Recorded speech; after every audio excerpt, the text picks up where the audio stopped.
বরং জীবন তার আপন গতিতেই চলতে থাকে। তো 2024-এর শেষ পর্যায়ে এসে আমরা পৌঁছেছি। তো আমাদের সমাজের মধ্যে বিভিন্ন সময় দেখা যায় বিভিন্ন দিবস উপলক্ষ করে কিছু সভ্যতা, কিছু সংস্কৃতি তৈরি হয়েছে, এই সব আমাদের সমাজের মধ্যে পালন করা হয়। এর মধ্যে অন্যতম একটি হচ্ছে ইংরেজি বর্ষ যখন বিদায় নেয় তখন আমাদের সমাজের মধ্যে একটা রাত্রি উদযাপন করা হয়। ওই রাত্রিটাকে বলা হয় 31st নাইট। এই 31st নাইট আমাদের সমাজের মধ্যে উদযাপন করা হয়। কি বলেন, এমন হয় কি হয় না? তো 31st নাইট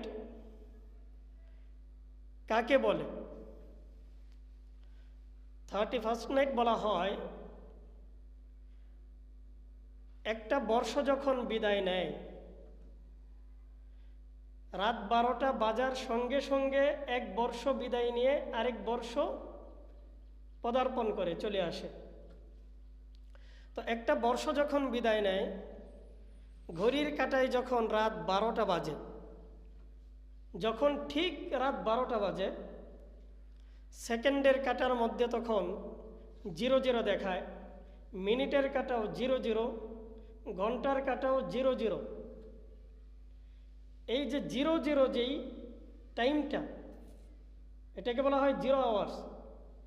এই 0 আওয়ারের যে সময়টা, এই সময়টাকেই মূলত বলা হয় 31st নাইট। এই সময়টুকু মানে আগের সাল শুরু হওয়ার ঠিক আগ মুহূর্ত, আর পরের সাল, আগের সাল শেষ হওয়ার ঠিক শেষ হওয়ার সঙ্গে সঙ্গে যেই টাইমটা আসে, আর পরের সাল শুরু হওয়ার আগ মুহূর্তে ঠিক যেই টাইমটা আসে, মানে আগের সাল এবং পরের সাল, দুই সালের মাঝখানের যে জায়গা 0 আওয়ার, এটাকে বলা হয় 31st নাইট। এই কথাটা কি বুঝাইতে পারলাম? তো 31st নাইট এটা আসলো কোত্থেকে? আজকে দেখা যায় আমাদের মুসলমান, ইহুদি খ্রিস্টানদের কথা বাদই দিলাম, ইহুদি খ্রিস্টানরা তারা তাদের সভ্যতা সংস্কৃতি, তাদের ধর্মের মধ্যে যা আছে তা পালন করবে, যা নাই তা পালন করবে, এটা তাদের ব্যক্তিগত ব্যাপার। মুশরিকরা তাদের নিজেদের মতো তাদের ধর্ম পালন করবে, এটা তাদের নিজস্ব ব্যাপার।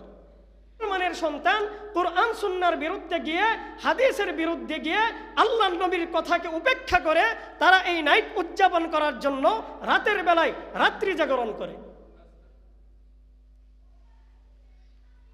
অথচ এটা যাদের মাধ্যমে শুরু হয়েছে তারা কি মুমিন মুসলমান নাকি মুশরিক? মুশরিকদের মাধ্যমে শুরু হয়েছে। মুশরিকরা এই নাইট উদযাপন করত এবং তাদের আকীদা এবং বিশ্বাস হলো যে আমরা যেই দেবতার উপাসনা এই রাত্রিকে উপলক্ষ করে করতেছি, এই দেবতা আমাদের ভাগ্য দেবী, তিনি আমাদের ভাগ্য নির্ধারণ করেন, তিনি আমাদের সন্তান দেন, তিনি আমাদের রিজিক দেন, তিনি আমাদেরকে ভালো রাখেন, আবার তিনি আমাদেরকে খারাপ রাখেন। আমাদের যাবতীয় কল্যাণ এবং অকল্যাণের মালিক যিনি, তিনি হচ্ছেন এই জানুস দেবতা। এই হচ্ছে তাদের দৃষ্টিভঙ্গি। বলেন তো দেখি, এটা কি কোনো মুমিন মুসলমানের আকীদা নাকি মুশরিকদের আকীদা? মুশরিকদের আকীদা। আর এই আকীদার উপর নির্ভর করে, এই আকীদার উপর ভর দিয়েই মূলত 31st নাইট উদযাপন শুরু হয়। তার মানে বোঝা গেল 31st নাইট এটা হচ্ছে শিরিকে ভরপুর, শিরিক দিয়ে ভরপুর একটা রাত্রি। এটা যারা উদযাপন করবে, এই রাত্রি যারা মুশরিকদের দেখানো পদ্ধতি অনুযায়ী উদযাপন করবে, ইসলামী তাহজিব তামাদ্দুনকে বিসর্জন দিয়ে ইসলাম বিবর্জিত সিস্টেমে তারা এই রাত্রিকে উদযাপন করবে, বোঝা যাবে এরা মুশরিকদের কাতারে লিপ্ত হয়েছে, মুশরিকদের কাতারে এরা শামিল হয়েছে। এদের নাম কোনো মুমিনের সঙ্গে থাকতে পারে না, এদের নাম মুশরিকের সঙ্গে লিপিবদ্ধ হবে। 31st নাইট পালন করা এতটাই গর্হিত কাজ। আল্লাহ পাক রব্বুল আলামিন আমাদেরকে দুনিয়াতে পাঠিয়েছেন মুসলিম বানিয়ে। বলেন তো দেখি, এটা আমাদের জন্য ভাগ্যের বিষয়, সৌভাগ্যের বিষয় নাকি দুর্ভাগ্যের বিষয়? আমাদের জন্য সৌভাগ্যের বিষয়। আল্লাহ আমাদেরকে মুসলিম বানিয়েছেন, গর্ব করে বলতে হয়। আল্লাহ আমাদেরকে মুসলিম বানিয়েছেন।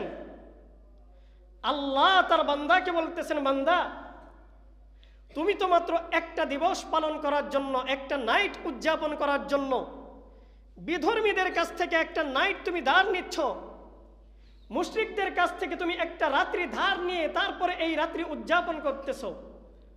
অথচ আমি তোমার জন্য বৎসরের মধ্যে 365 নাইট দান করেছি। আমি তোমাকে 365 নাইট দান করেছি। আল্লাহ বলেন, বান্দা তুমি চাইলেই এই নাইটগুলো উদযাপন করতে পারো।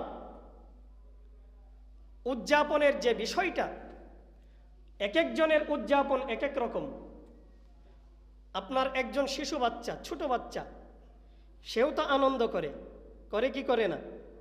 তো একজন শিশু বাচ্চার আনন্দ উৎসব এবং একজন 25 বৎসরের যুবকের আনন্দ উৎসব, বলেন তো দেখি একরকম হবে? কথা বুঝেন নেই? একরকম হবে নাকি ব্যতিক্রম হবে? আবার 25 বৎসরের একজন যুবকের আনন্দ উৎসব যেমন হবে, 70 বৎসর 80 বৎসরের একজন বৃদ্ধের আনন্দ উৎসব কি ওই রকম হবে নাকি ব্যতিক্রম হবে? ব্যতিক্রম হবে, ঠিক কি ঠিক না?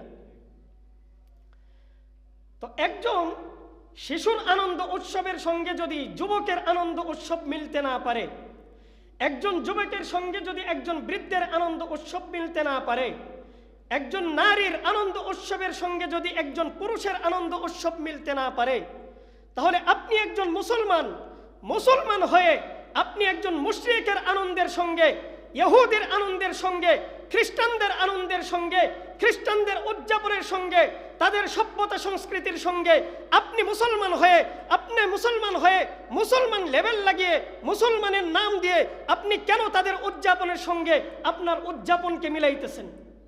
কেন? এটা তো আমাদের জন্য, আমাদের সভ্যতা বিবর্জিত একটা বিষয়। আমরা আমাদের সভ্যতা সংস্কৃতি বলে গিয়েছি। একজন বাচ্চার আনন্দ উৎসব, তার আদর্শ এবং যুবকের আদর্শ এক নয়, তার উৎসব যুবকের উৎসব এক নয়, একজন বৃদ্ধের উৎসব যুবকের উৎসব এক নয়, পুরুষ মহিলা তাদের সবার উৎসব সমান নয়। মানুষের শ্রেণী তারতম্যের কারণে তাদের উৎসবের মধ্যে বিভিন্ন ধরনের তারতম্য দেখা যায়। অতএব মুসলমান, খ্রিস্টান, ইহুদি, নাসারা, বৌদ্ধ ধর্মের তারতম্যের কারণে উৎসবের তারতম্য কেন হবে না? তো এই বিষয়টা যদি বুঝে থাকেন, তাহলে আমি একটা কথা বলি। যেহেতু আনন্দ উৎসব সবার এক নয়, উৎসব ভিন্ন ভিন্ন।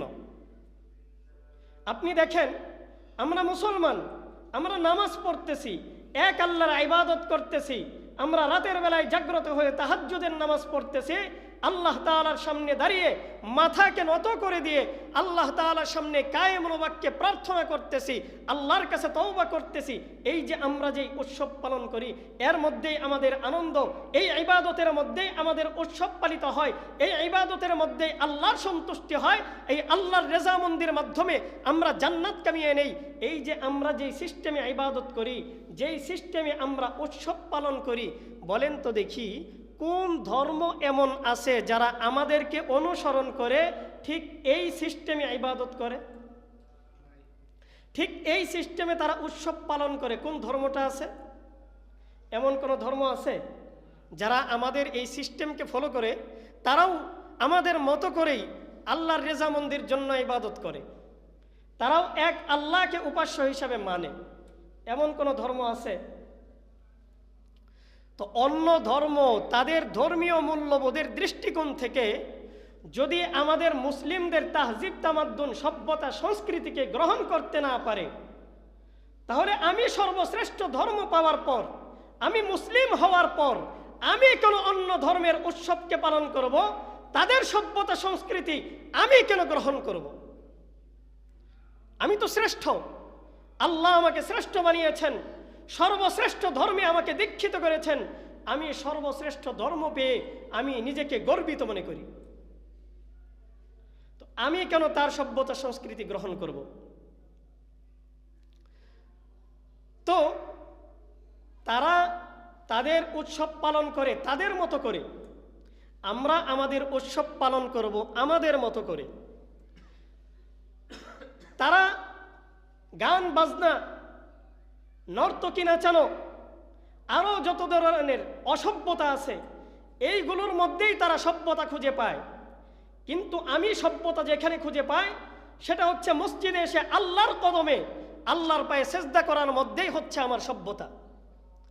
আমার সংস্কৃতি নিহিত আল্লাহর সেজদা করার মধ্যে, আল্লাহ তাআলার কাছে প্রার্থনা করার মাধ্যমে আমি আমার সভ্যতা এবং সংস্কৃতির পরিচয় দিই। তো তার সভ্যতা সংস্কৃতি, তার আনন্দ উৎসব এবং আমার সভ্যতা সংস্কৃতি, আমার আনন্দ উৎসব কোনোভাবেই এক হবে না, এটাই স্বাভাবিক। তো আল্লাহ তাআলা বলতেছেন, বান্দা তুমি বিধর্মীদের দেখানো পথ অনুসরণ করে তাদের সভ্যতা সংস্কৃতিকে গ্রহণ করেছ, তাদের কাছ থেকে তুমি নাইট ধার নিয়ে, তাদের কাছ থেকে রাত্রি ধার নিয়ে এরপরে তোমার নাইট উদযাপন করতে হয়। অথচ বান্দা আমি তোমাকে 365 নাইট দান করেছি, বৎসরের 365 দিন আমি তোমাকে দান করেছি। তুমি চাইলেই এই নাইটগুলো উদযাপন করতে পারো। এই 365 নাইটের মধ্যে আল্লাহ তাআলা আমাদেরকে পূর্ণ নাইট দান করেছেন 13টা। পূর্ণ নাইট কয়টা? জোরে বলেন, পূর্ণ নাইট কয়টা? 13টা। 1 নাম্বার, আল্লাহ পাক রব্বুল আলামিন আমাদেরকে লাইলাতুল কদর দান করেছেন। কথা বলেন ঠিক কি ঠিক না? লাইলাতুল কদর দান করেছেন। এটা হচ্ছে মুস্তাকিল একটা পূর্ণাঙ্গ নাইট। আল্লাহ পাক রব্বুল আলামিন, আরবিতে লাইলাতুন, ইংলিশে বলা হয় নাইট, বাংলাতে উর্দুতে বলা হয় দিন। কথা বুঝতে পারছেন? তো আপনার এই যে নাইট, আরবিতে বলা হয় লাইলাতুন। আল্লাহ পাক রব্বুল আলামিন এই আমাদেরকে যে পূর্ণাঙ্গ নাইটগুলো দান করেছেন এর মধ্যে একটা নাইট হচ্ছে লাইলাতুল কদর। এই ব্যাপারে একটা একটা সূরাই নাজিল করে দিয়েছেন, পূর্ণাঙ্গ সূরা। আল্লাহ পাক বলেন, ইন্না আনজালনাহু ফি লাইলাতিল কদর ওয়া মা আদরাকা মা লাইলাতুল কদর। আল্লাহ পাক বলেন, ইন্না আনজালনাহু ফি লাইলাতিল কদর, আমি এই কোরআন নাজিল করেছি লাইলাতুল কদরে, কদরের রাত্রিতে আমি এই কোরআন নাজিল করেছি। ওয়া মা আদরাকা মা লাইলাতুল কদর, হে নবী আপনি জানেন নাকি লাইলাতুল কদর কি? লাইলাতুল কদরি খায়রুম মিন আলফি শাহর। লাইলাতুল কদর হলো এমন এক রাত্রি যেই রাত্রিটা 1000 মাসের চাইতেও অনেক বেশি শ্রেষ্ঠ। লাইলাতুল কদর হলো 1000 মাসের চাইতেও শ্রেষ্ঠ। খায়রুম মিন আলফি শাহর। আল্লাহ তাআলা বলেন, ওরে আমার বান্দারা, তোমাদেরকে আমি দুনিয়ার মধ্যে পাঠিয়েছি আমার ইবাদত করার জন্য, আমার সন্তুষ্টি হাসিল করার জন্য। আমি মাওলার ইবাদত করবা তোমরা। দুনিয়াতে যাওয়ার পর দুনিয়ার কোনো তন্ত্র মন্ত্রের ইবাদত নয়, দুনিয়ার কোনো উপাস্যের ইবাদত নয়, বরং দুনিয়াতে যাওয়ার পর তোমরা যেই মাওলার ইবাদত করবা তিনি হলেন কে? আল্লাহর ইবাদত করবা। আমি তোমাদেরকে দুনিয়াতে পাঠিয়েছি, আমি সৃষ্টি করেছি, তোমাদের উপর পূর্ণাঙ্গ অধিকার, তোমাদের উপর পূর্ণাঙ্গ কর্তৃত্ব, যা কিছু আছে এই সব কিছু আমার ইবাদত করবা, আমার উপাসনা করবা। আমি ছাড়া দুনিয়ার অন্য কারো ইবাদত করার অধিকার তোমাদের নাই।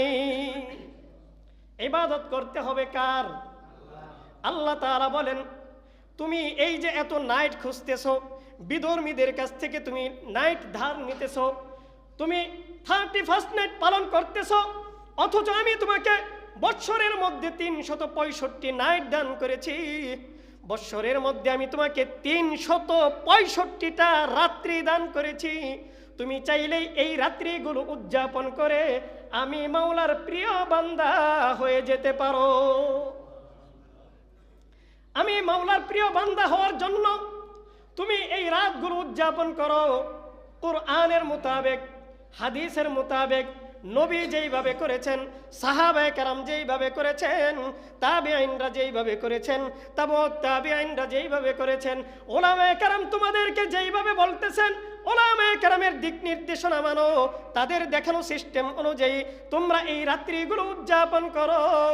বান্দা, তুমি জান্নাত পাওয়ার জন্য এই রাতের ইবাদতগুলোই তোমাদের জন্য জান্নাত পাওয়ার লাইগা যথেষ্ট হয়ে যায়। জান্নাত যদি পাইতে চাও তাহলে কোরআন সুন্নাহর দেখানো সিস্টেম অনুযায়ী রাত্রি উদযাপন করো। তাহলে বলেন তো দেখি, রাতের বেলা ফটকাবাজি করতে হবে, মদ গাঁজা খাইতে হবে, হিরোইন খাইতে হবে, বিধর্মীদের দেখানো কৃষ্টি কালচার, তাদের দেখানো সিস্টেম অনুযায়ী যদি কোনো ব্যক্তি এই রাত্রি উদযাপন করে, আল্লাহর কসম করে বলি, কোরআন সুন্নাহ ঘাটার পর যেমনটা দেখা যায়, এরা কখনো মুসলিম হইতে পারে না। এদের নাম কাফের এবং মুশরিকদের কাতারের মধ্যে লিপ্ত হয়ে যায়। নাউজুবিল্লাহ বলেন। এরা কখনো মুসলমান হতে পারে না। বিধর্মীদের দেখানো সিস্টেম অনুযায়ী আপনি রাত্রি উদযাপন করতেছেন। আল্লাহ আপনার জন্য এতগুলো রাত্রি দান করেছেন। আল্লাহ বলেছেন তুমি এই রাত্রিগুলো উদযাপন করো, আমার ইবাদত করো, আমার দেখানো সিস্টেম অনুযায়ী, কোরআন সুন্নাহর দেখানো সিস্টেম অনুযায়ী তুমি এই রাত্রি উদযাপন করে আমি মাওলার সন্তুষ্টি লাভ করতে পারবা। আর যদি তা না করো, বিধর্মীদের সিস্টেমেই যদি তুমি চলতে চাও, তাহলে তোমার জন্য চূড়ান্ত ফাইসালা আমার পক্ষ থেকে হবে। তোমার জন্য কোনো জান্নাতের ফাইসালা তো দূরের কথা, জান্নাতের বারান্দার আশপাশ দিয়ে আসতে পারবা না। তোমার জন্য একমাত্র ঠিকানা হলো তুমি জাহান্নামী, তুমি জাহান্নামী, তুমি জাহান্নামী। ও মুসলমান, এই যে কথাগুলো বলি এগুলো ভিতরের ব্যথা থেকে বলি। আজকে আমরা মুসলমান হয়েও বিধর্মীদের কৃষ্টি কালচার অভ্যস্ত হয়ে গেছে। তারা যেই সিস্টেম আমাদেরকে দেখায়, যেই সিস্টেমগুলো তারা আমাদেরকে খাওয়ায়, যার মধ্যে আমরা বিনোদন খুঁজে পাই, দুনিয়ার সামান্য কিছু আনন্দ ভোগ করার মতো সিস্টেম আমরা পেয়ে যাই, বাস এর মধ্যে আমরা লিপ্ত হয়ে যাই। এই যে দুনিয়ার সামান্য কিছু সময়ের আনন্দ উৎসব, আপনি এই রাত্রি উদযাপন করতে গিয়ে দেখা যায় বেহায়াপনা, বেলেল্লাপনা, নারী পুরুষের অবাধ মেলামেশা, পর্দাহীনতা হচ্ছে, মদ গাঁজা হিরোইন সেবন হচ্ছে, এত নোংরামি, এত অপসংস্কৃতি, এই সবের মধ্যে থেকে আমাদের যুব সমাজটা আজকে ধ্বংস হয়ে যাচ্ছে। কেন আমরা এই সমস্ত উৎসব পালন করব? এই উৎসবগুলো যারা তৈরি করেছে তারা তো চায় যে আমরা যেন ঈমান নিয়ে বাঁচতে না পারি, আমরা যেন দুনিয়া থেকে ঈমান নিয়ে যাইতে না পারি। তারা আমাদেরকে গিলাইতে চায় এরকম ট্যাবলেট। তো এই ট্যাবলেট তারা আমাদেরকে গিলানোর জন্য হীন ষড়যন্ত্র নিয়ে মাঠে নামছে। তো তাদের ষড়যন্ত্রের মধ্যে পা দিয়ে আমরাও যদি ট্যাবলেট খাইতে থাকি, তাহলে বলেন তো দেখি, চক্রান্তকারীর ট্যাবলেট, শত্রুর ট্যাবলেট যদি আমাদের পেটের মধ্যে ঢুকে, শত্রু তো কখনো সুমতলব নিয়ে আমাদের সামনে আসবে না, এরা কুমতলব নিয়ে আসবে। এরা আমাদেরকে এমন ট্যাবলেট খাওয়াইতে চাইবে যে ট্যাবলেট খাওয়ার পর আমাদের মৃত্যু হয়, যে ট্যাবলেট খাওয়ার পর আমাদের পেট নষ্ট হয়, আমাদের শরীর নষ্ট হয়, আমাদের দিমাগ নষ্ট হয়ে যায়, আমাদের চরিত্রের মধ্যে কালি লেগে যায়, আমাদের সব কিছু বরবাদ হয়ে যায়। এই ধরনের ট্যাবলেট খাওয়ানোর জন্যই তো তারা চেষ্টা করবে। তাহলে বলেন তো দেখি, তাদের এই দেওয়া ট্যাবলেট যদি আমরা খাই, আমাদের জন্য মঙ্গল নাকি অমঙ্গল? আরো জোরে বলেন, মঙ্গল নাকি অমঙ্গল? ভালো নাকি খারাপ? আল্লাহ পাক রব্বুল আলামিন আমাদেরকে তাদের এই গভীর ষড়যন্ত্র থেকে হেফাজত করেন। তো বলছিলাম, আল্লাহ পাক রব্বুল আলামিন আমাদের জন্য 365 নাইট দান করেছেন। এদিকে আমরা বিধর্মীদের কাছ থেকে একটা নাইট দান নেই, আর আল্লাহ তাআলা আমাদেরকে নাইট দান করলেন কয়টা? 365টা। এর মধ্যে বিশেষ নাইট, পূর্ণাঙ্গ নাইট, আল্লাহ তাআলা বললেন পূর্ণাঙ্গ নাইট হচ্ছে তোমাদের জন্য 13টা। 1 নম্বর পূর্ণাঙ্গ নাইট হচ্ছে লাইলাতুল কদর, যেই রাত্রিতে আল্লাহ তাআলা কোরআন নাজিল করেছেন। বিস্তারিত ব্যাখ্যা করব না, সময় নেই। 1 নম্বর হচ্ছে লাইলাতুল কদর, এটা হচ্ছে পূর্ণাঙ্গ নাইট। 2 নম্বর, আল্লাহর হাবিব সাল্লাল্লাহু আলাইহি ওয়াসাল্লাম হাদিসে পাকে বলেছেন, ইযা কানাত লাইলাতুন নিসফি মিন শাবান ফাকুমু লাইলাহা ওয়াসুমু নাহারাহা ফাইন্নাল্লাহা ইয়ানজিলু ফিহা বিগুরুবিশ শামসি ইলাস সামাঈদ দুনিয়া ফায়াকুল আলা মিন মুস্তাগফিরিন ফাআগফির লাহু আলা মিন মুস্তারজিকিন ফাআরযুক লাহু আলা মিন মুবতালান ফাউআফিয়াহ আলা কাযা হাত্তা ইয়াতলু আল ফজর। আল্লাহর হাবিব বলেন, যখন ইযা কানাত লাইলাতুন নিসফি মিন শাবান, শাবানের মধ্য রজনী যখন আসে, শাবানের মধ্য রজনী অর্থাৎ লাইলাতুল বারাআহ, শবে বরাত। আল্লাহর রাসূল বলেন, যখন শবে বরাত আসে, সূর্যটা ডুবে যাওয়ার সঙ্গে সঙ্গে আল্লাহ পাক দুনিয়ার প্রথম আসমানে চলে আসেন। এখানে এসে তার বান্দাদেরকে ডাকতে থাকেন, আলা মিন মুস্তাগফিরিন ফাআগফির লাহু, ও আমার বান্দারা, তোমাদের মধ্যে কারা এমন আছো যাদের ক্ষমা দরকার, ক্ষমা চাও, আমি তোমাদেরকে ক্ষমা করে দেব। আলা মিন মুস্তারজিকিন ফাআরযুক লাহু, তোমাদের মধ্যে এমন কে আছো যার রিজিক দরকার, আমার কাছে রিজিক চাও, আমি তোমাদেরকে রিজিক দান করব। তোমাদের মধ্যে এমন কে আছো মুবতালান ফাআফিয়া, যে ব্যক্তি কষ্টের মধ্যে আছো, বিপদের মধ্যে আছো, পরীক্ষার মধ্যে আছো, আমি মাওলার কাছে এই পরীক্ষা থেকে উত্তীর্ণের জন্য দোয়া করো, আমি মাওলার কাছে প্রার্থনা করো, আমি তোমাদেরকে সব ধরনের বালা মুসিবত থেকে হেফাজত করো। ও মুসলমান, আল্লাহর পক্ষ থেকে এত চমৎকার সুসংবাদ থাকা সত্ত্বেও, এত সুন্দর আল্লাহ তাআলার পক্ষ থেকে এত চমৎকার অফার থাকা সত্ত্বেও, তাও কি এই যে 31st নাইট পালন করি, এটা কি সূর্য ডোবার সঙ্গে সঙ্গে শুরু হয়? মাগরিবের নামাজের সাথে সাথে কি 31st নাইট শুরু হয় নাকি? কখন শুরু হয়? রাত 12টা। তাহলে বলেন তো দেখি, এই যে লম্বা রাত, শীতের রাত, লম্বা রাত, সূর্য ডোবে আপনার গিয়ে কয়টা বাজে? 5:20-এ সূর্য ডোবে। তার মানে 5:20 থেকে 5:30 থেকে ধরি, 5:30 থেকে রাত্রি শুরু হয়, ঠিক কি ঠিক না? 5:30 থেকে রাত্রি শুরু হয়, 5:30 থেকে নিয়ে এরপরে 12টা পর্যন্ত হিসাব করেন কয় ঘন্টা হয়? এই কয় ঘন্টা পর্যন্ত আপনাকে অপেক্ষা করতে হয়। করতে হয় কি হয় না? করতে হয় কি হয় না? এই কয় ঘন্টা অপেক্ষা করতে হয়, তারপরে 31st নাইট আসে। আর আল্লাহ পাক রব্বুল আলামিন যেই পূর্ণাঙ্গ রাতগুলো আমাদেরকে দান করেছেন, এই রাতগুলো আল্লাহর হাবিব বলতেছেন, যখন সূর্য ডুবে যায় ঠিক এই মুহূর্তেই আল্লাহ তাআলা দুনিয়ার প্রথম আসমানে চলে আসেন। প্রথম আসমানে আল্লাহ তখনই চলে আসেন যখন সূর্য ডুবে যায়। ওই সময় থেকেই শুরু হয়ে যায় অফার। আপনার রাত 12টা পর্যন্ত অপেক্ষার কোনো দরকার নাই, সূর্য ডোবার সঙ্গে সঙ্গে সেই সময় শুরু হয়ে যায়। এইভাবে আল্লাহ পাক রব্বুল আলামিন তার বান্দাদেরকে ডাকতে থাকেন হাত্তা ইয়াতলু আল ফজর, ফজর উদিত হওয়ার আগ পর্যন্ত। সুবহানাল্লাহ। এই পাইলাম আমরা 2টা নাইট, পূর্ণাঙ্গ নাইট। একটা হলো লাইলাতুল কদর, আরেকটা হলো লাইলাতুল বারাআ বা শবে বরাত। 3 নম্বর এবং 4 নম্বর রাত ঈদাইন, লাইলাতুল ঈদাইন, 2 ঈদের রাত। এই 2 ঈদের রাত আল্লাহ তাআলার কাছে অনেক মর্যাদাপূর্ণ। এই 2 ঈদের রাত্রিতে ইবাদত করলে আল্লাহ তাআলা সেই ইবাদত কবুল করেন। সুবহানাল্লাহ। তাহলে বলেন তো দেখি, আল্লাহ তাআলা আমাদেরকে পূর্ণাঙ্গ নাইটের সুসংবাদ দিতেছেন। কয়টা গেল? 4টা। আর 9টা পূর্ণাঙ্গ রাত হচ্ছে জিলহজ মাসের 1 তারিখ থেকে নিয়ে 9 তারিখ পর্যন্ত, এই 9টা রাত একাধারে। সুবহানাল্লাহ। এই 9 রাত, সর্বমোট কয়টা নাইট পাইলাম? 13টা নাইট। এই 13টা রাত্রি আল্লাহ তাআলা আমাদেরকে পূর্ণাঙ্গ রাত্রি হিসেবে দান করেছেন।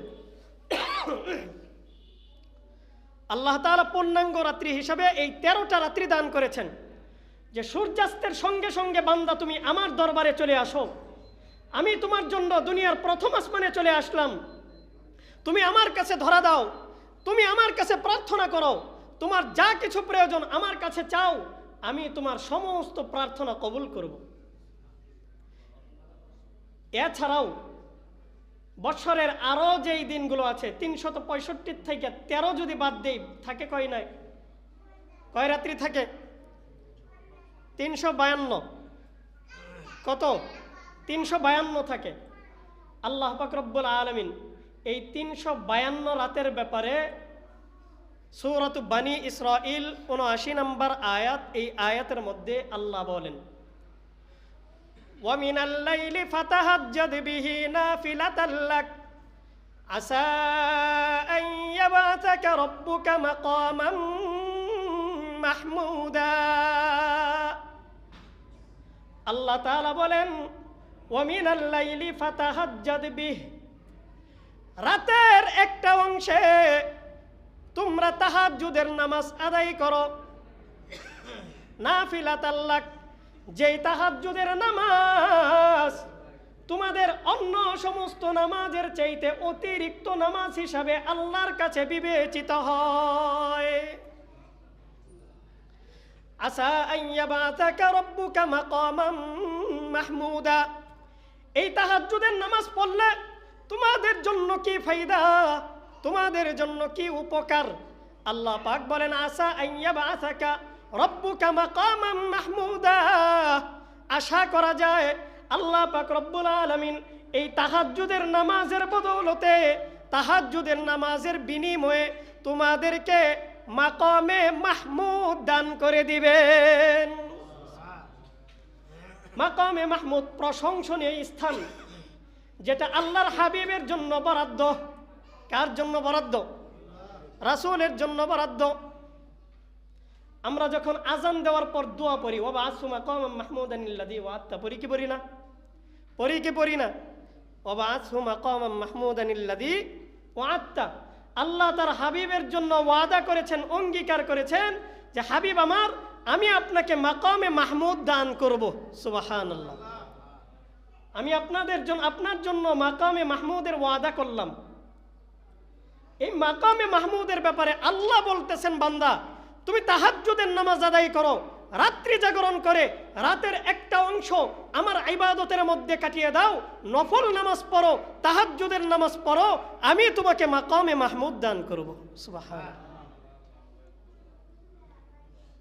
আল্লাহ তাআলার পক্ষ থেকে আমাদের জন্য বৎসরের 365 দিনেরই সুসংবাদ, 365 দিনের সুসংবাদ। ও মুসলমান, 365 দিনের সুসংবাদ যেখানে আমার আল্লাহ আমাকে দান করলেন, সেখানে আপনি একটি রাত্রি উদযাপন করতে গিয়ে এক রাতের ইবাদতের মাধ্যমে, এক রাতের বদ আমলের মাধ্যমে আপনি 365 দিনের ইবাদতকে হ্যায় প্রতিপন্ন করতেছেন। 365 দিনের ইবাদতকে আপনি নষ্ট করে দিচ্ছেন শুধুমাত্র এই একটা রাত্রি উদযাপন করতে গিয়ে। এটা তো কোনো মুসলমানের কৃষ্টি কালচার হতে পারে না। রাত 12টা বেজে যাওয়ার পর দেখা যায় বিভিন্ন বাসাবাড়ির ছাদ থেকে ফটকাবাজি শুরু হয়, আতশবাজি শুরু হয়, রাস্তাঘাটের মধ্যে মদ খেয়ে মাতাল হয়ে পড়ে থাকে। আমাদের সমাজের মুসলমান যুবক আজকে মদ, গাঁজা, হেরোইনের মধ্যে এতটাই আসক্ত হয়ে পড়েছে, এদের চরিত্র এখন হেফাজত করা বড় দায় হয়ে পড়েছে। এদের চরিত্র হেফাজত করা বড় কঠিন হয়ে গেছে। কিসের কারণে? আজকে আমরা যদি সচেতন হইতাম, গার্ডিয়ান সমাজ যারা আমরা যারা অভিভাবক, আমরা যদি সচেতন হইতাম, আমরা যদি আমাদের বাচ্চাদেরকে হেফাজত করতাম, এদেরকে ছোটকাল থেকে যদি আমরা ইসলামী শিক্ষায় শিক্ষিত করতাম, ইসলামের দীক্ষায় দীক্ষিত করতাম, এদেরকে যদি বিকৃত মন মানসিকতায় হাজির হইতে না দিতাম, এইগুলো যদি ওদেরকে শিখতে না দিতাম, তাহলে কখনো আমাদের সন্তান এরকম বিপদগামী হওয়ার সুযোগ পাইত না। বলেন তো দেখি, একজন কোটিপতি বাবা, এই বাবার 100 তলা একটা বিল্ডিং আছে, এই 100 তলার মধ্যে 1000টা রুম আছে। কয় হাজার রুম? 1000 রুম। আর এই রুমগুলোর মধ্যে দুনিয়ার এমন কোনো আসবাবপত্র নাই যেইগুলো তার এই বাসার মধ্যে নাই। পুরা বিল্ডিংয়ে যত রুম আছে এই রুমগুলো এত চমৎকারভাবে, এত সুন্দরভাবে সাজানো, যত ধরনের আসবাবপত্র আছে সব ধরনের আসবাব দিয়ে তার রুম সাজানো, ঘর সাজানো, বাড়িটা এত চমৎকার এবং পরিপাটি। তো এরকম একজন কোটিপতি বাবার একজন সন্তান, এই সন্তান যদি তার বাবার এত চমৎকার বাড়ি রেখে সে যদি ফুটপাতের মধ্যে কিংবা বস্তির মধ্যে গিয়ে একটা সনের ঘরে থাকে, একটা টিনের ঘরে থাকে, যেই ঘরের মধ্যে কোনো বেড়া নাই, উপর দিয়ে পানি টপ টপ করে পড়তে থাকে, যেই ঘরের মধ্যে শোয়ার কোনো ব্যবস্থা নাই, এমন কোনো ঘরের মধ্যে যদি ওই কোটিপতি বাবার সন্তান গিয়ে থাকে, তাহলে বলেন তো দেখি এই সন্তানকে আপনি কি সুস্থ বলবেন নাকি অসুস্থ বলবেন? আরেকটু জোরে বলেন, সুস্থ বলবেন নাকি অসুস্থ? তাও কি? এটা তো হলো সভ্যতার ভাষা, যে সুস্থ তাকে আপনি অসুস্থ বলবেন, এটা হলো সভ্য ভাষা। আর একটু কঠোর ভাষায় যদি বলতে চান তাহলে একে আপনি বলবেন গাঁজাখোর, ইয়াবাখোর। একে কি বলবেন? গাঁজাখোর, ইয়াবাখোর, পাগল, মাতাল, এইগুলোতে বলবেন নাকি? কারণ যেই ছেলে তার বাবার এত সম্পত্তি থাকা সত্ত্বেও, এত চমৎকার তার বিল্ডিং থাকা সত্ত্বেও, এত সুন্দর বাড়ি ঘর থাকা সত্ত্বেও সে এরকম নোংরা পরিবেশের মধ্যে জীবন যাপন করতেছে, এই ছেলেকে তো পাগল মাতাল বলা ছাড়া আর কোনো উপায় নেই।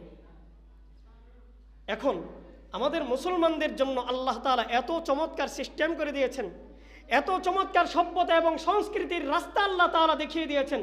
কোরআন সুন্নাহর মাধ্যমে এত চমৎকার সভ্যতা সংস্কৃতি আমরা দেখতে পাই। এইগুলোকে বিসর্জন দিয়ে যদি আমরা বিধর্মীদের দেখানো ওই সমস্ত অপসংস্কৃতি এবং অসভ্যতার মধ্যে লিপ্ত হই, তাহলে আমাদের ওই কথাই বলতে হবে যে ওই বাবার সন্তান যেরকম পাগল এবং মাতাল, ওই সন্তান যেরকমভাবে তার সভ্যতা বিসর্জন দিয়েছে, এই রকমভাবে কোনো ব্যক্তি, কোনো মুসলমান সে যদি নিজের সভ্যতা সংস্কৃতি বিসর্জন দিয়ে বিধর্মীদের দেখানো কৃষ্টি কালচার পালন করে, তাহলে ওই বান্দাকে, ওই ব্যক্তিকেও ঠিক এই কথাটাই বলতে হবে যে এই ব্যক্তি পাগল, এই ব্যক্তি মাতাল, এই ব্যক্তির হুঁশ জ্ঞান ঠিক নেই।